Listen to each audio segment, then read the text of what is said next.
During the National Youth Gathering in Houston, we had the opportunity to see the vast city itself, beautiful architecture, and meet some of the wonderful people in the city, eat delicious local food, and feel the everyday dynamic of Houston, Texas. Additionally, our group collaborated with a number of others to help repaint the house that was damaged by Hurricane Harvey.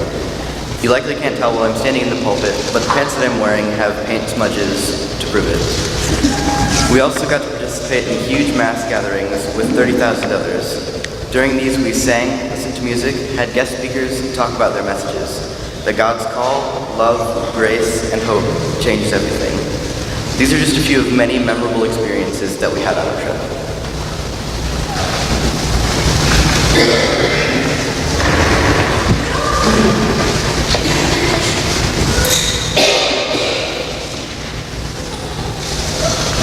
Good morning. My name is Katelynn Erickson, and I was one of the fortunate youth that got to go and experience the National Youth Gathering in Houston, Texas. By show of hands, how many of you have gone to a National Youth Gathering before? That's pretty awesome. Well, this gathering hosted 31,000 youth from all over the United States.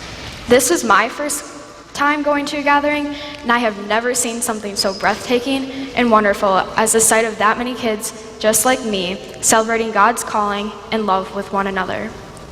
Throughout the week, we focused on many themes and lessons. God's call, love, grace, and hope changes everything. I've never experienced a big life-changing moment that left me with the thought that God has completely changed my life and wants me to follow and lead others to follow him.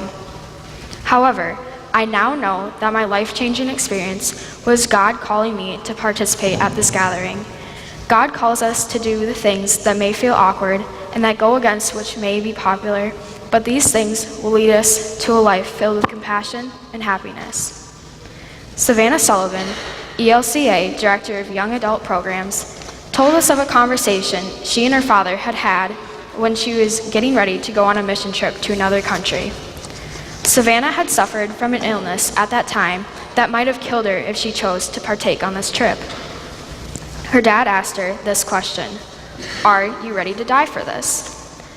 After a moment of thought, she replied back with saying, "No, Dad, but I am ready to live for this." Savannah inspired all of us that God calls us to change the world and find something to live for.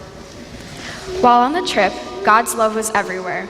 During the songs at the mass gatherings, everyone would be singing and dancing together, celebrating his love.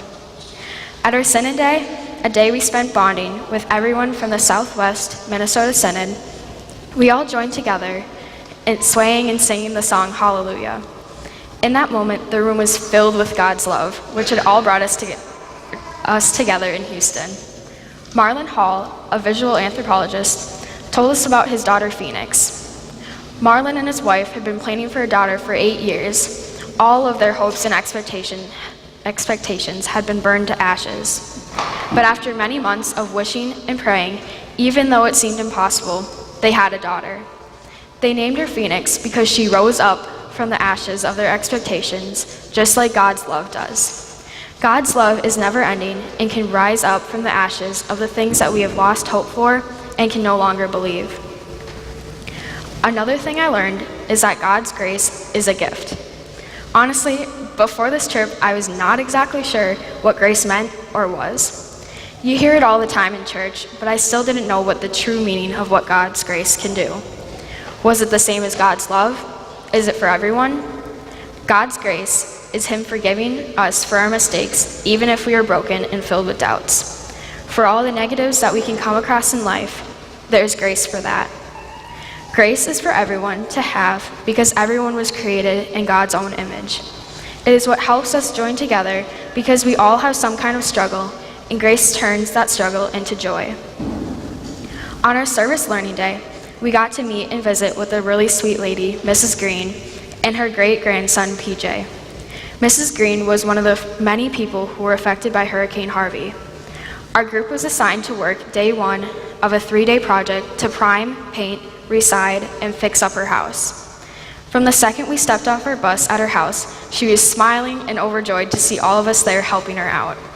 She told us that ever since she moved into her house, she had been blessed. She mentioned that everyone else on her street had gotten water in their basements, but not her. By seeing all you kids here helping me and my great-grandson, this lets me know that things are going to be okay. That one sentence changed everything for me. We were only in charge of washing and putting primer on our house, which took only about 3 hours, but in that time, we had brought happiness, joy, and hope to this lady. It was incredibly hard to leave her house that day. We were all itching to do more to help out. The gathering created hope that things will be okay, and 31,000 youth in America are passionate enough to make things so they are. At the gathering, there is multiple places to donate to create this hope. The National Youth Gathering collected 1,248 units of blood, 437 hair donations, 40,000 books, and $260,000 for the ELCA World Hunger's Global Farm Challenge. I have learned so much from this experience, and now I'll read some of the thoughts from a few other youth. Anya said, "I think the most influential part of the gathering was singing well-known songs like Amazing Grace and being surrounded by voices all singing one song and celebrating God together, aka that sense of community with people our age that we share values and beliefs with. Also Synod Day, when we sang Hallelujah and all started in one big chain of swaying with 200-ish people, was really moving. Plus the speakers were incredible because we got to hear different stories from all different walks of life, and the massive support for each individual was really special too." Sarah said, "At the youth gathering, I learned that Jesus changes everything. Not only did his death on the cross change everything, but his hope, love, and grace also changes everything. The biggest lesson I took away from the youth gathering was during Synod Day when they talked to us about the road to Emmaus. I learned that we should see Jesus in everyone and treat everyone as if they were Jesus." And then Ryan said, "When I think of all my experience at the gathering, I'm speechless. Seeing 30,000 or so youth and adults in one space, celebrating and wanting to learn more about God is unbelievable. The themes were different every single day. We didn't just learn about what each theme meant, we got to show some act of it in the community.